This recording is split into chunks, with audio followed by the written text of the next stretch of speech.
नमस्कार दोस्तों, आज की वीडियो में हम बात करेंगे प्रागैतिहासिक काल के बारे में। आज की वीडियो के रिसोर्सेज हैं Lucent, NCERT, class 11 RS Sharma, plus मेरे कुछ पर्सनल नोट्स हैं जिन सबको मिक्स करके मैंने ये नोट्स तैयार किए हैं। देखिए, अगर आपको मेरी फर्स्ट वीडियो देखी होगी आपने, तो उसमें मैंने प्रागैतिहासिक काल क्या होता है या आद्य ऐतिहासिक काल क्या होता है, इन सब के बारे में अच्छे से एक्सप्लेन किया था। तो चलिए शुरू करते हैं आज की वीडियो। प्रागैतिहासिक काल को हमने दो भागों में बांटा था, पाषाण काल और ताम्रपाषाण काल। ताम्रपाषाण काल के बारे में हम नेक्स्ट वीडियो में चर्चा करेंगे, क्योंकि अभी अगर हमें एक्सप्लेन करेंगे सारी चीज़ें तो वीडियो काफ़ी लंबा हो जाएगा। तो अभी हम सिर्फ पाषाण काल के बारे में चर्चा करेंगे। तो जल्दी से अपने नोट्स बनाने शुरू कर दीजिए, ठीक है। तो प्रागैतिहासिक काल, जिसका कोई भी लिखित साक्ष्य नहीं है, हमें जो भी चीज़ें खोजों से मिली हैं, हमने कार्बन डेटिंग के द्वारा ही ये पता लगा है कि ये चीज़ें कितने साल पुरानी रही होंगी। तो इस प्रकार अब हमारा इंट्रोडक्शन पार्ट कंप्लीट हो गया कि क्या होता है, कैसे डिवाइड करते हैं। आज हमने पाषाण काल के अंतर्गत 3 काल पर चर्चा करनी है, पुरापाषाण काल, मध्यपाषाण काल और नवपाषाण काल के बारे में। देखिए, वीडियो थोड़ा लंबा हो सकता है, तो रिक्वेस्ट है कि थोड़ा पेशेंस बना कर रखें। मैं कोशिश करूँगी कि जल्दी से जल्दी आपके सारे टॉपिक कवर हो जाएं।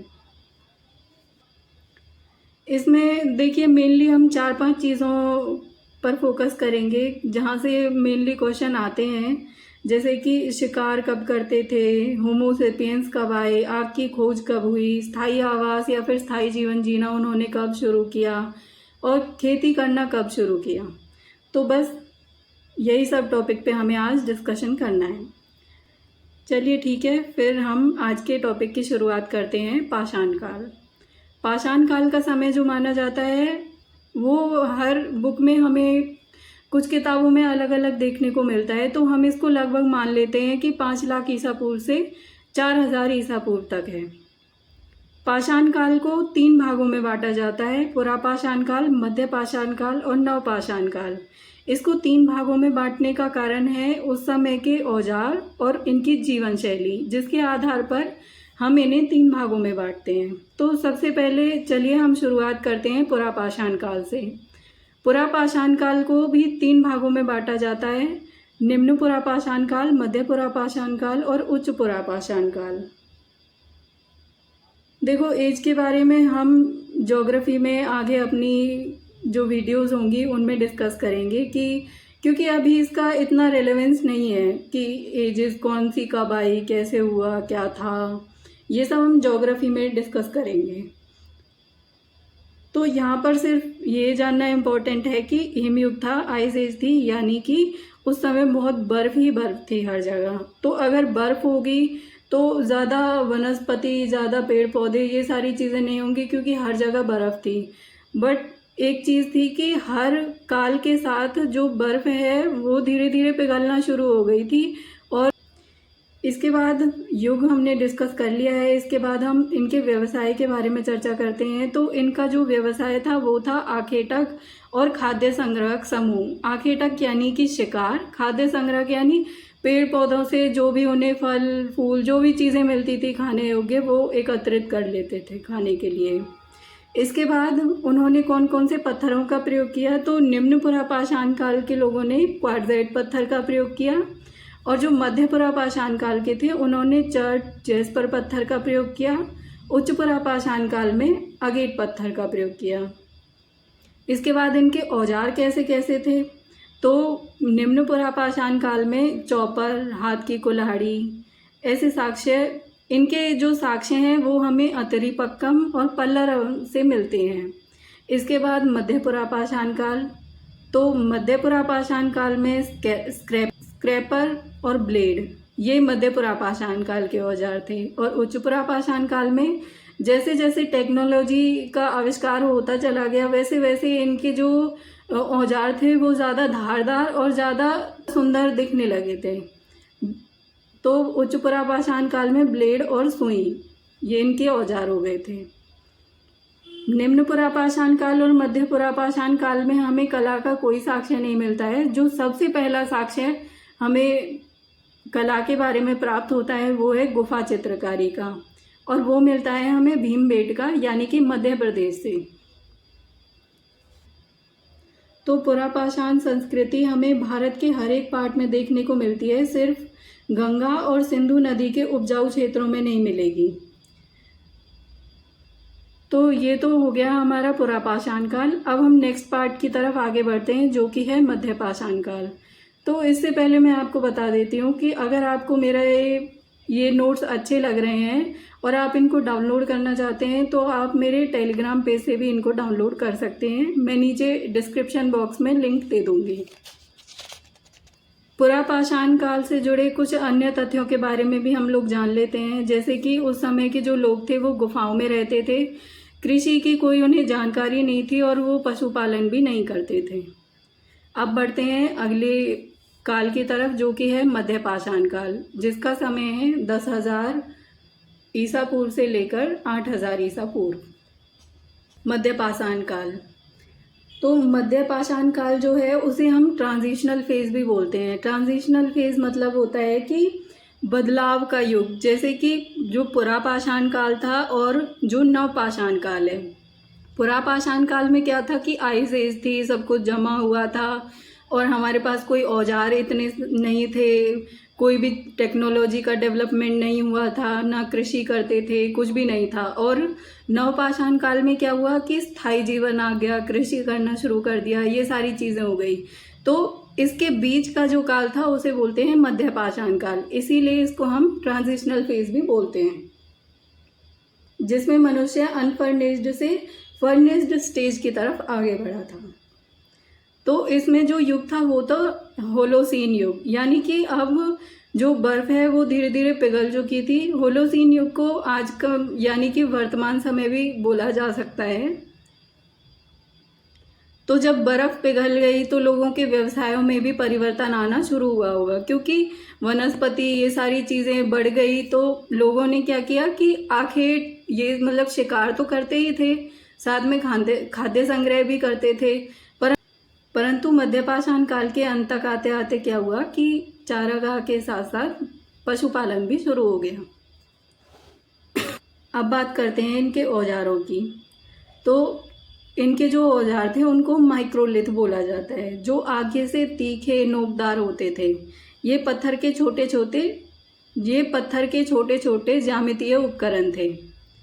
कपड़ा, इस काल में जो लोग थे वो पशुओं की खाल पहनते थे।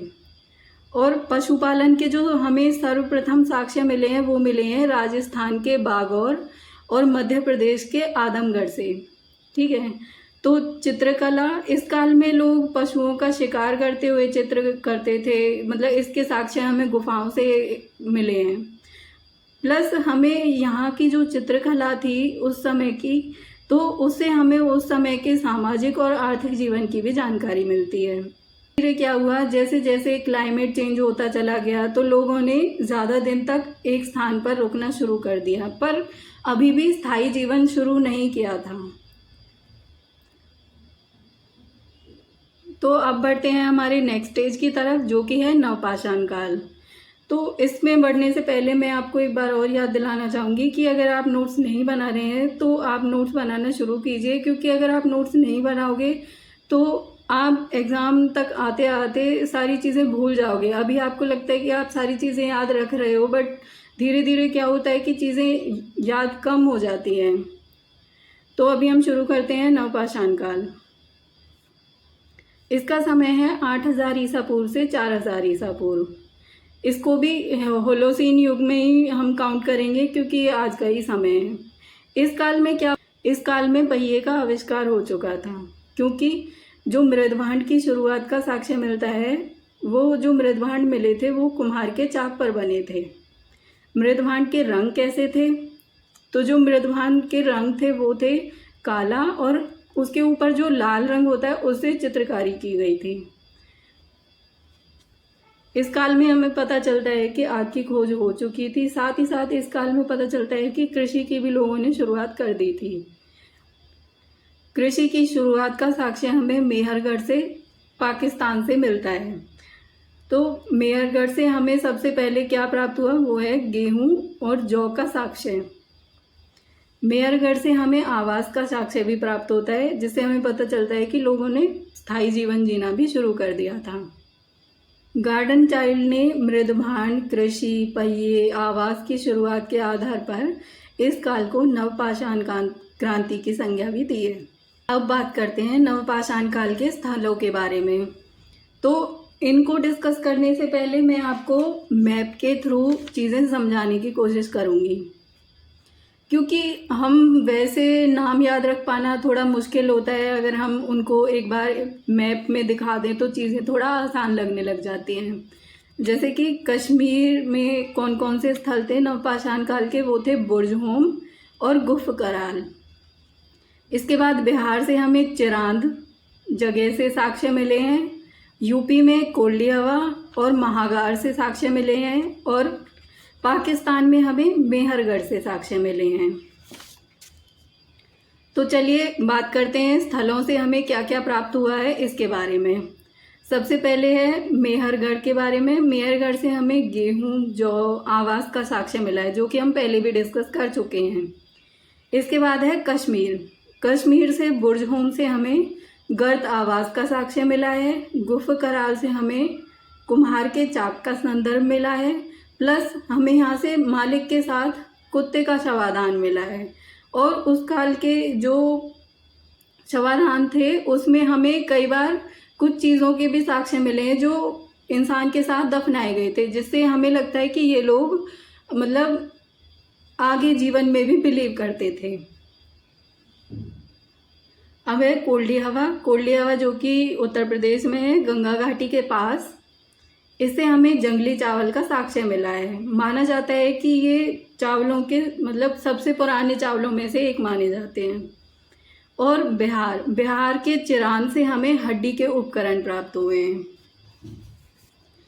तो आज के इस टॉपिक में आपको जो जो चीज़ें इम्पोर्टेंट लगी आप उनको अपने नोट्स में लिख सकते हैं।